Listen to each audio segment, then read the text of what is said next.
Welcome to my home veg kitchen. நேயர்கள் அனைவருக்கும் இனிய பொங்கல் நல்வாழ்த்துக்கள். இன்றைக்கி நம்ம வீடியோவில் சக்கரை பொங்கல் எப்படி ஈஸியாக குக்கரில் பண்ணலாங்கிறது தான் பார்க்க போகிறோம். இது பிகினர்ஸ் ஃப்ரெண்ட்லி ரெசிபின்னு சொல்லலாம். நம்ம வீடியோவில் சொல்லியிருக்கிற மாதிரி பொங்கல் செய்து அசத்துங்க, அப்படியே பொங்கல் பண்டிகையை சூப்பராக கொண்டாடுங்க. வாங்க இப்போ வீடியோவில் தொடர்ந்து பார்க்கலாம். இப்போ ஒரு கடாயில் 3/4 கப்பு அரிசி, 1/4 கப்பு பைத்தம்பருப்பு எடுத்துட்டுருக்கேன். பச்சரிசி தான் எடுத்துட்டுருக்கேன். 2 சேர்த்து நல்லா வறுத்துடலாம். இந்த மாதிரி அரிசி பருப்பு ரெண்டும் வறுக்கும்போது இந்த பைத்தம்பருப்பு வறுப்பட்ட வாசனையுமே நல்லாயிருக்கும் இந்த பொங்கல் பண்ணுறதுக்கு. வெண் பொங்கலாக இருந்தாலும் சரி, சக்கரை பொங்கலாக இருந்தாலும் சரி. 2வது நல்லா குழஞ்சி வரும். அதுக்காக தான் நம்ம லேசாக வறுத்துட்டு இதை பொங்கல் பண்ணுறோம். இப்போ நம்மள கை பொறுக்கிற சூடு வந்திருக்கு. இப்போ நல்லா இதை ஆறுனதுக்கப்புறம் 2 தடவை நல்லா வாஷ் பண்ணி நல்லா தண்ணியெலாம் ட்ரெயின் பண்ணி தனியாக வச்சுக்கலாம். இப்போ நம்ம டேரெக்டாக குக்கர்லேயே பண்ண போகிறோம். குக்கர் எடுத்து வச்சுட்டுருக்கேன். இதில் 2 கப்பு பால் சேர்த்துக்கிறேன். நம்ம அரிசி அளந்த கப்பால் 2 கப்பு பால். பச்சை பாலாக இருந்தாலும் சரி, இல்லை காய்ச்சின பாலாக இருந்தாலும் சரி. இதில் 2 கப்பு தண்ணி. மொத்தம் 4 கப்பு. 2 கப் பால், 2 கப் தண்ணி சேர்த்துட்டுருக்கேன். இந்த பால் நல்லா கொதிச்சு வரட்டும்.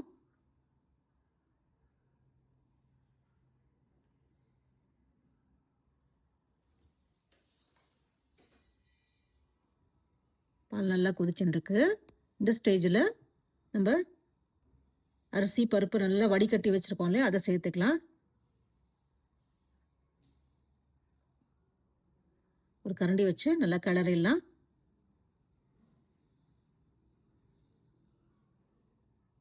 இப்போ இதுலேயே நல்லா இந்த குக்கர்லேயே நல்லா கொதிக்கட்டும்.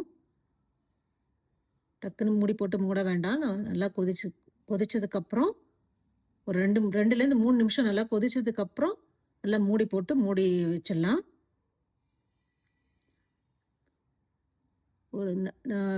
ஒரு விசில் வந்தால் போகிறோம். அதுக்கப்புறம் குக்கரை நல்லா சிம்மில் வச்சாலே போகிறோம். 5 நிமிஷம் சிம்மில் வச்சாலே போகிறோம். நல்லா அரிசி பருப்பு நல்லா குழஞ்சிரும். ஒரு 4-5 விசில்லாம் ஃபுல்லாக வைக்க வேண்டாம். நம்ம ஆல்ரெடி நல்லா கொதிச்சிருக்கு. இப்போ நல்லா விசில் வந்து வெயிட் போட்டாச்சு. ஒரு விசில் வந்தால் போகிறோம். அப்புறம் சிம்மில் வச்சிடலாம் 5 நிமிஷம். இப்போ நம்ம குக்கர் ஆகிறதுக்குள்ளே வெல்லம் பாக ரெடி பண்ணிக்கலாம். அப்போ 3 கப்பு வெல்லம் சேர்த்துட்டுருக்கேன். நம்ம 1 கப்பு அரிசி பருப்பு எடுத்துட்டோம் இல்லையா, 3 கப்பு வெல்லம் சேர்த்துட்டுருக்கேன்.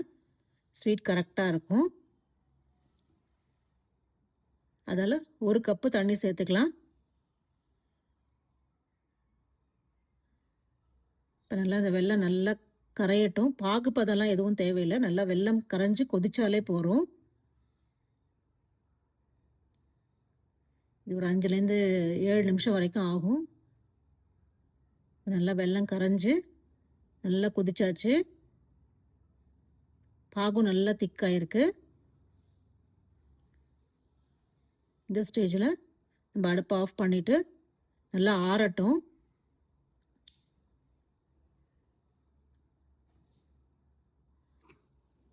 நம்ம அடுப்பை ஆஃப் பண்ணி வச்சிடலாம். இப்போ நான் வேறு ஒரு கடாய் எடுத்துட்டுருக்கேன். இதில் 1/4 கப்பு நெய் சேர்த்துக்கிறேன். இப்போ இதுலேருந்து கொஞ்சமாக நெய் எடுத்துக்கலாம். முந்திரி பருப்பு, திராட்சை சேர்த்து நெய்யில் நல்லா பொன்னிறமாக வறுத்து எடுத்து தனியாக வச்சுக்கலாம்.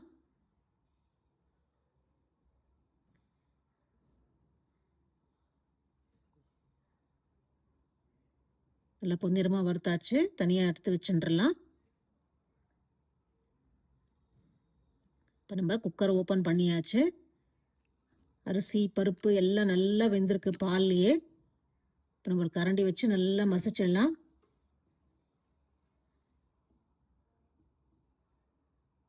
நல்லா குழஞ்சிருக்கு. கரண்டி வச்சு நல்லா மசிச்சுட்டு வெள்ளை கரைசலை சேர்த்துக்கலாம்.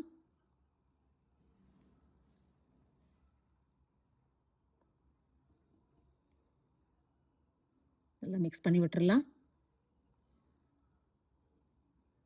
கட்டிகள் இல்லாத நல்லா மிக்ஸ் பண்ணிக்கலாம். இப்போ அடுப்புலேயே வச்சு ஒரு 2லேருந்து 3 நிமிஷம் நல்லா கொதிக்கட்டும். சிம்மிலே இருக்கட்டும். ஆல்ரெடி நல்லா கெட்டியாகிடுது இல்லையா, அதனால் சிம்மிலே வச்சு ஒரு 2லேருந்து 3 நிமிஷம் நல்லா கொதிக்கட்டும். இந்த ஸ்டேஜில் பச்சை கற்பூரம் இருந்தால் சேர்த்துக்கலாம். நான் இதில் சேர்க்கலை. அருமையான குக்கர் பொங்கல் ரெடி. பிகினர்ஸ்க்கும் ரொம்ப ரொம்ப ஈஸியாக இருக்கும். நம்ம சர்வ் பண்ணி காட்டிடலாம். நீங்களும் ட்ரை பண்ணி பாருங்கள் ஃப்ரெண்ட்ஸ். உங்களுக்கு ரொம்ப பிடிக்கும். ரொம்ப ஈஸியான குக்கர் பொங்கல் ரெடி. ட்ரை பண்ணி பார்த்துட்டு உங்கள் கமெண்ட்ஸை போஸ்ட் பண்ணுங்கள். இப்போ நம்ம வறுத்து வச்ச முந்திரி திராட்சை சேர்த்துக்கலாம். கொஞ்சமாக ஏலக்காய் பொடி, மிச்சம் நெய்யும் சேர்த்துக்கிறேன். ஏலக்காய் பொடி வாசனைக்கு சேர்த்தாச்சு. ட்ரை பண்ணி பார்த்துட்டு உங்கள் கமெண்ட்ஸை போஸ்ட் பண்ணுங்கள், லைக் பண்ணுங்கள், ஷேர் பண்ணுங்கள். நம்ம மை ஹோம் வெஜ் கிச்சன் சேனலை சப்ஸ்கிரைப் பண்ணி வச்சுக்கோங்க. அடுத்து ஒரு இன்ட்ரெஸ்டிங்கான வீடியோவில் பார்க்கலாம். Thank you friends.